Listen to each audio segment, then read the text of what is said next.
नमस्कार विद्यार्थियों। समाजशास्त्र की क्लास में एक बार फिर आपका स्वागत है। My self Ashok Kumar, associate professor sociology, government Dungar college Bikaner. आज का अपना विषय है विवाह का अर्थ एवं परिभाषा।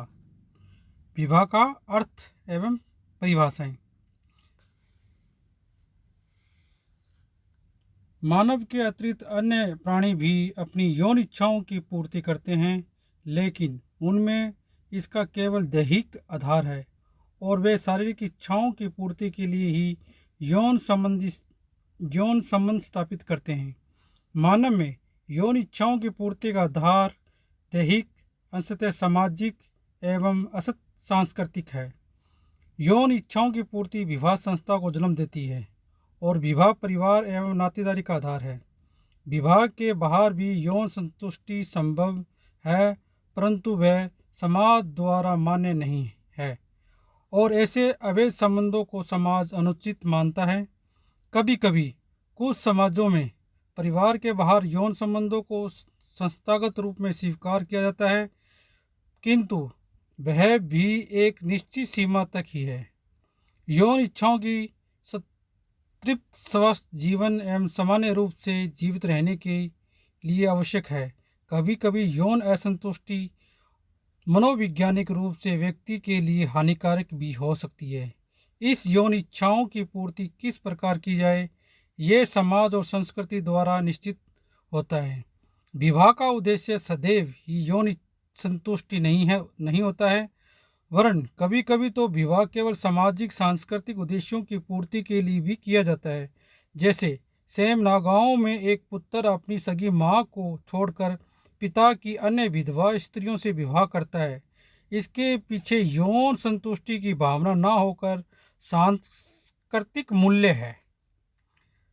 उपयुक्त सभी कारणों से विवाह का कोई ना कोई रूप प्रत्येक समाज में पाया जाता है, जिसमें कानूनी, धार्मिक, सामाजिक स्वीकृति का समावेश है, जो विषम लिंगियों को यौन इच्छा या यौन क्रिया करने या उनसे संबंधित सामाजिक आर्थिक दायित्वों को निभाने के अधिकार प्रदान करता है। अतः विवाह केवल व्यक्ति संतुष्टि का साधन मात्र नहीं है, वरन एक सामाजिक क्रिया विधि भी है। इससे समाज की संरचना में सुदृढ़ता प्राप्त होती है। डॉक्टर मजूमदार एंड मदान के शब्दों में विवाह से व्यक्ति स्तर पर शारीरिक और मनोवैज्ञानिक संतोष प्राप्त होता है, तो व्यापक सामूहिक रूप पर इसे समूह और संस्कृति के अस्तित्व निर्वाह में योगदान मिलता है। अब अपने बात करते हैं विवाह की परिभाषाएं। विवाह को परिभाषित करते हुए लूसी में लिखते हैं कि विवाह की परिभाषा यह है कि वह स्त्री पुरुषों का ऐसा योग है जिससे स्त्री से जन्मा बच्चा माता पिता की वे संतान माना जाए। इस परिभाषा से स्पष्ट है कि विवाह में स्त्री पुरुष के ऐसे संबंधों के रूप में स्वीकार किया गया है जो संतानों को जन्म देता है, उन्हें वैध घोषित करता है तथा उनके फलस्वरूप माता पिता एवं बच्चों को समाज में कुछ अधिकारों एवं परिस्थितियां प्राप्त होती हैं।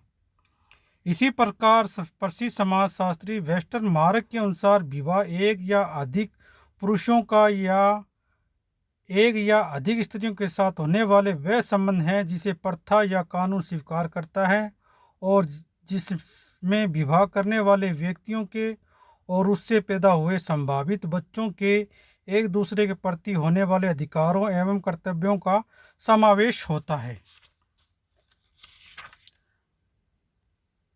विवाह की उत्पत्ति। विवाह की उत्पत्ति में भी विभिन्न समाजशास्त्रियों के अलग अलग विचार हैं। विवाह की उत्पत्ति के इतिहास परिवार से भिन्न नहीं है।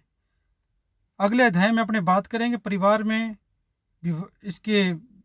के विषय में पूरा विस्तार से बताएंगे। परिवार और विवाह का विकास अलग अलग ना होकर केवल एक साथ साथ हुआ है। ये दोनों संस्कृति के भी समन्वयक हैं, क्योंकि बिना परिवार के मानव जाति और संस्कृति को सुरक्षित नहीं रखा जा सकता। बिना विवाह के परिवार की रचना संभव नहीं हो सकती। अतः विवाह और परिवार मानव के साथ साथ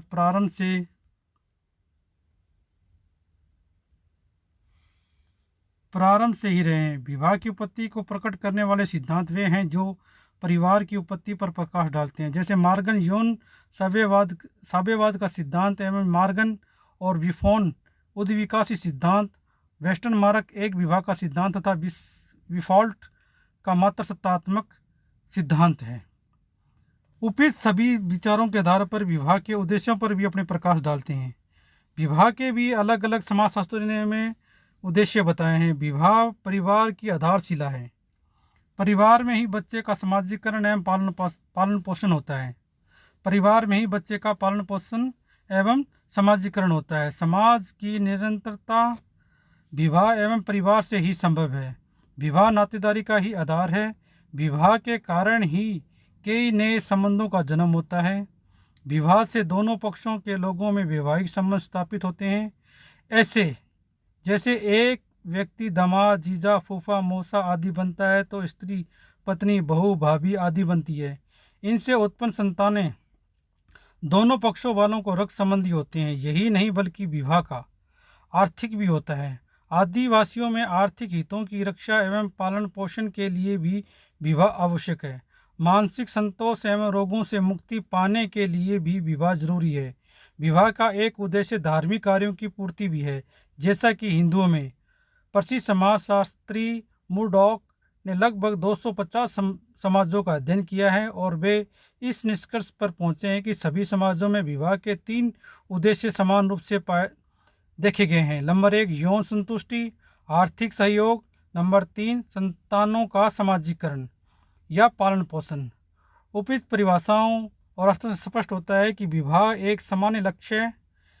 का एक सामान्य लक्ष्य यौन इच्छाओं की पूर्ति है, जिसे सभी समाजों में मान्यता प्राप्त है।